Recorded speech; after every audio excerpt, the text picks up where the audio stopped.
nominated for the Oscar for the best screenplay, which had been written by you and Peter and Terry Southern. In 1986, Dennis made a movie called Blue Velvet. One of the most stunning performances of the 80s. I'd like to know what it was like to work with David Lynch. How much of that was Lynch, how much was in the script, and how much was you? No, I didn't improvise at all in Blue Velvet. The only thing I improvised were emotions and various things. David Lynch had written the script, and I did it word for word, verbatim. The only thing that I contributed, which at the time I thought was a tremendous contribution, and then later I was again thinking in a still moment how strange it would have been the way he had it. But the gas that Frank Booth sniffs was... what was in that mask? Was written as helium. So helium makes you sound like Donald Duck. You know, you got this voice. It doesn't do anything to disorient your thought process, or doesn't get you high, in other words. It just makes you sound like Donald Duck. So I tried to use it in the scene with Isabella, which was the first scene I did where we had our big confrontation. When I'm going, baby wants to and all that stuff, you know. And I'm going, baby wants to because he had real helium there. Yeah. Back to the Nicholson story. But now we go on farther. Right. Yeah. So I said, David, when I read this, I thought of it as an amyl nitrate or nitric oxide or something that disoriented your mind for a few minutes, and that, gave you some sort of rush. That's what I thought of it as. Do you mind looking at what it would look like if I did that? And so I did a sense memory of amyl nitrate. And he loved it.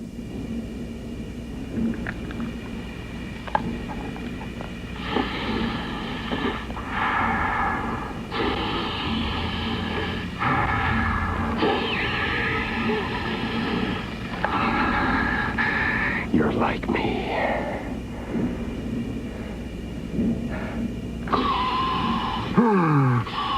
Oh, look at those. Oh, what are these? Please, Travis, please. Don't say please, kid! Oh, baby wants to taste them. What's the matter? Give him back.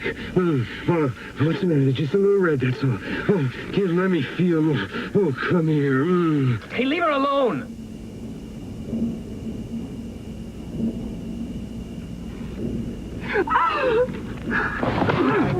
I contributed that, and a few other things that, like, that came out of stuff that I'd experienced, like sensual stuff. But basically, I stuck to the lines.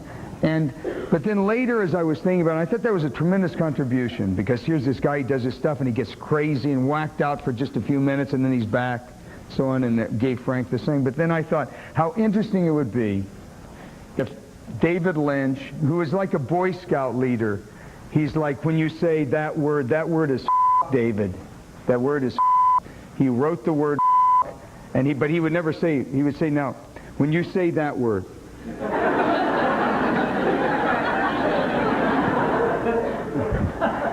And like, he'd say things like, after he'd say, peachy keen, solid gold. Howdy Doody was directing me, a very twisted Howdy Doody. Oh boy, what a twisted Howdy Doody, who had written this stuff, but when you say that word. I think your choices were brilliant. Okay. I think that that character is one of the most frightening characters in the history of motion pictures. It was an extraordinary performance, and it was followed almost immediately by a 180-degree turn in Hoosiers. It was immediate. I shot it in Wilmington, Blue Velvet in Wilmington, North Carolina. And I flew to Indianapolis, Indiana, got off the plane, and the next day I was playing Shooter in Hoosiers, this alcoholic father, basketball player. Were you clean by then? Yeah, I was clean. I was clean on both performances, yeah.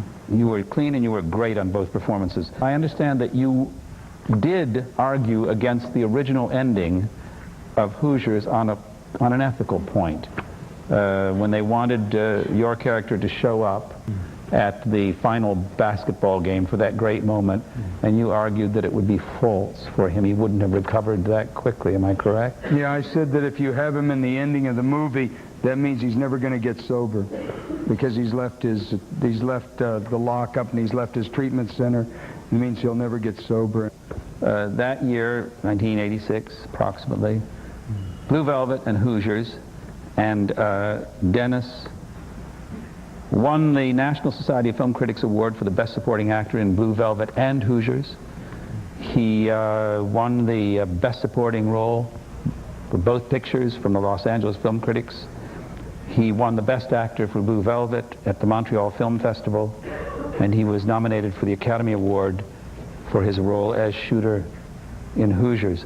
Jean-Luc Godard defined film as truth, the opposite of lies, truth 24 times a second.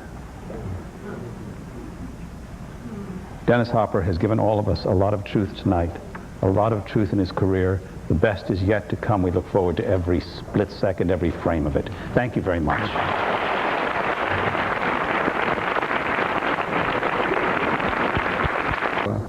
I don't know whether it's any good or not. Would you be interested in directing a gang about gangs? And I said, yeah. So I read it, and I had a meeting at Orion, and I went in and I said, you shouldn't make this movie. This is terrible. And the people from Orion said, what would make it work? And I said, well, make it about real gangs. Make it about Los Angeles. Make it about what they really do. You know, make it an older cop, younger cop, and like, you know, let's, you know. And they said, are there gangs in Los Angeles? No, really, seriously. And I said, yeah, there are gangs in my alley, you know. But anyway, we did it, and went down and shot in Watts, which no one had shot in since before the Watts riots. So it was an incredible experience. The year I made Colors, 458 young people were murdered in Los Angeles, and it never made the front page, and they didn't have a gang problem.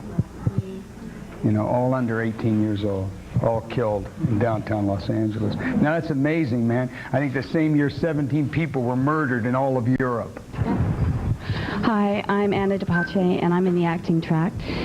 And perhaps your art has helped you with your visions as a filmmaker. And you didn't, I'm not sure if you touched upon how it may help you as an actor in creating a role or between roles, how it's helped you grow as an artist. You know, I think of it all as one thing, you know. I don't think of it as a lot of different things. I mean, creating is creating, you know. So when you're dealing with motion pictures, you're dealing with all the arts as I know them. They're all involved in making a motion picture. Everything from writing to acting to camera to painting to sets to wardrobe to sound to music. I mean, all the arts are in making a movie. It doesn't mean the movie's it's as hard to make a good movie as it is to make a bad movie. So, but you incorporate all of them. I think if you look in Boleslavsky, did you ever read 6 Lessons in Acting by Richard Boleslavsky? Yes. You'll find in there the first chapter. He says, "What makes you think that you can come here and ask me that you want to learn how to act? Do you know all the great literature? Do you know all the great sculpture? Do you know all the great painting? Not of history, but of your time. Are you in touch with your time?" I think that's basically, if you analyze his first chapter, his first Lessons in Acting, that's what he's talking about. What do you know? What are you bringing me that you know so I can teach you how to act? Hello, Dennis. Hey. My name is Jason. I'm on the acting track. And I was wondering, True Romance. The scene, yes, you guys know the scene. The scene with you and Christopher Walken right before you die. Yeah. It's the scenes still carry that nigga gene. Now this, I'm quoting history. It's written. It's a fact. It's written. I love this guy. No. Your ancestors are niggas. Hey. Yeah. And your great grandmother, a nigger. Oh, yeah. And she had a half-nigger kid. Now, if that's a fact, tell me, am I lying? Because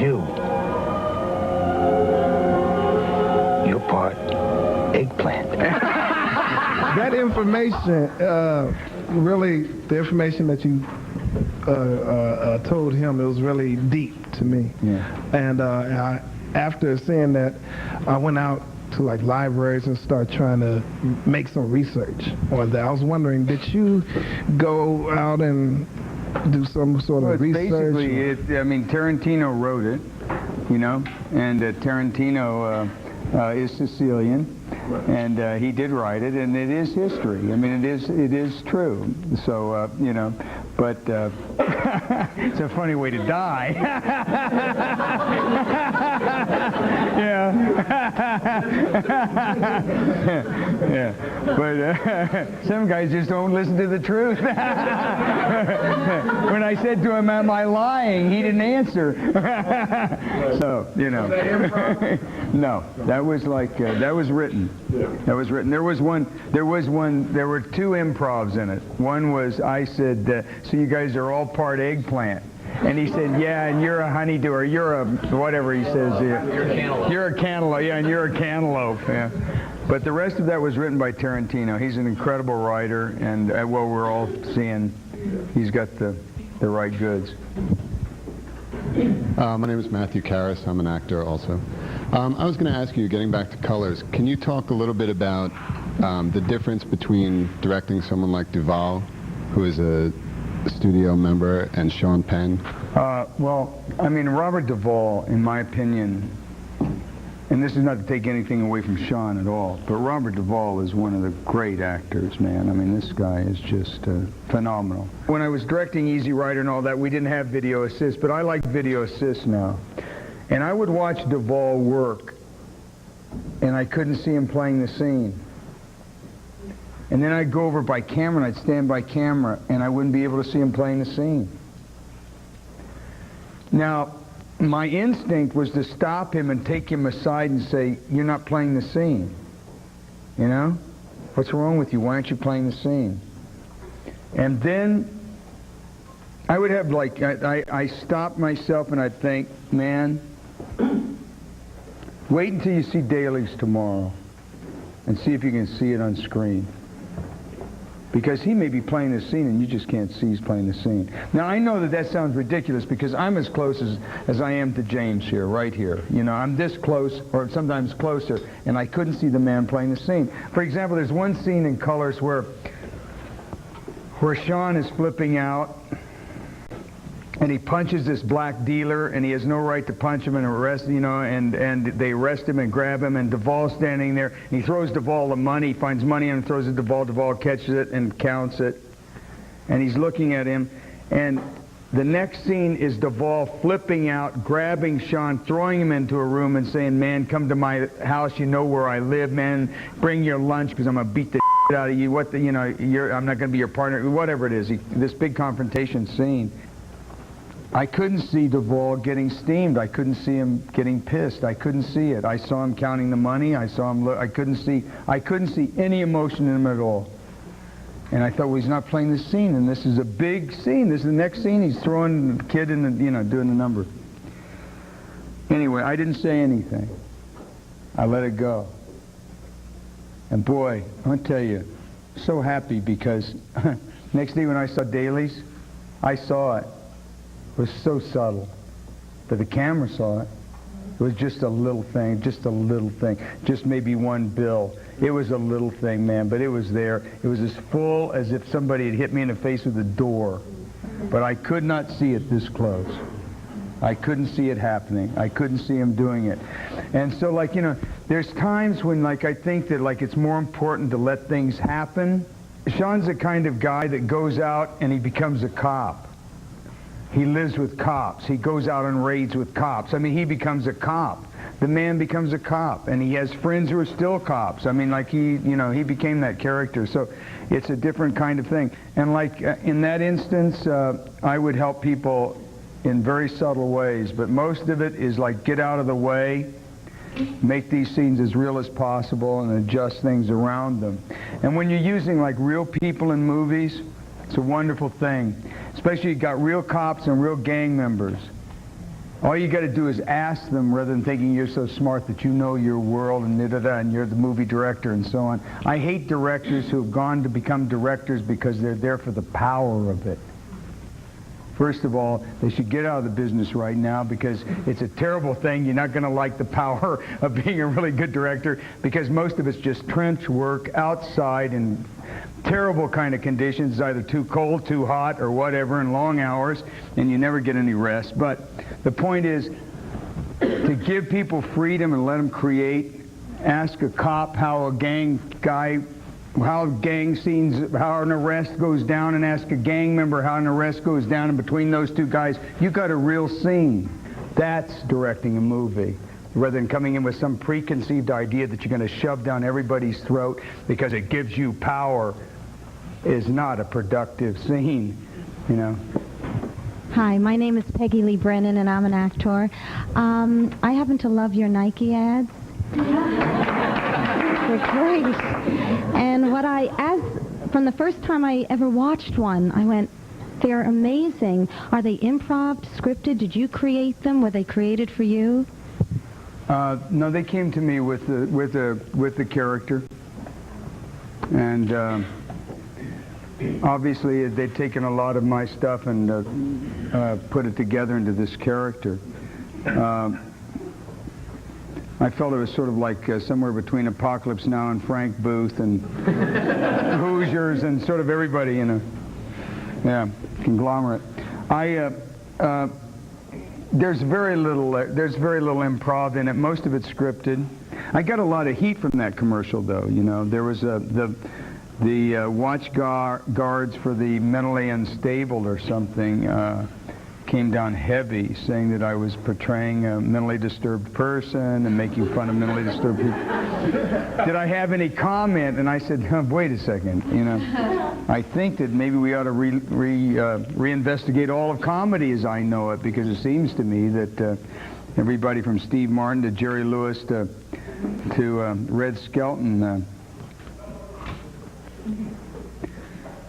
should be accused of the same thing. But no, I wasn't obviously doing it for those reasons. I thought the character was very funny and had a good time with him. Those got me these shoes. Well, okay. Hi, my name is Barbara. You talked earlier about how our experiences are what we as artists use to create our art, etc., etc. What do you do in between films to keep your instrument open, or to keep yourself alive and open to creation? Are there any disciplines that you adhere to make sure that you're...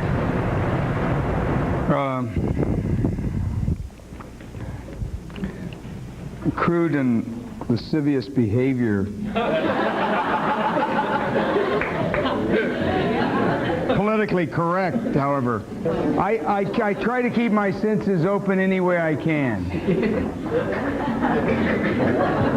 Brando said once, you know, and all the actors went, oh, boo. He said, I'm tired of acting. I really want to stop it because I'm tired of behaving like a child. I really want to grow up now, so I'm going to give up acting because I don't want to screw up my career. You do whatever you can do to keep your senses going, because your senses are what's working for you.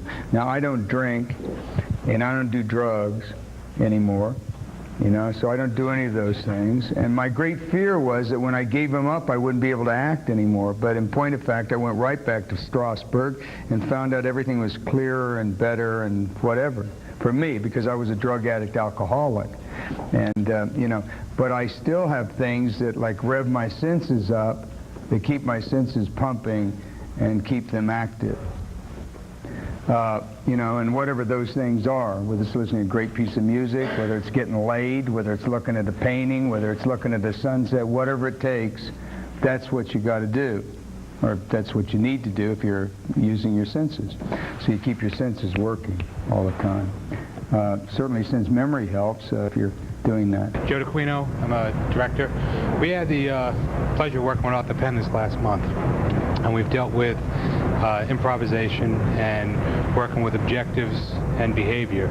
And what I'm getting a sense of is when you're dealing with film, you're not worrying about the objective as much as what it's the inner turmoil. No, I think you're dealing with the objective all the time in drama because that's what your drive is, you know? That's your clock. I mean, an actor has to have an objective in a scene. Director has to have an objective in a movie. I think that objectives are very important, even if they're just moment-to-moment objectives of getting from here to here. All the things that you learn here in method are probably easier applied to film than anywhere else because you're on top of it all the time. You can be on a moment-to-moment level on top of a film. My dear friends, we've exploited another great person mercifully. We are cruel, but we sure love you.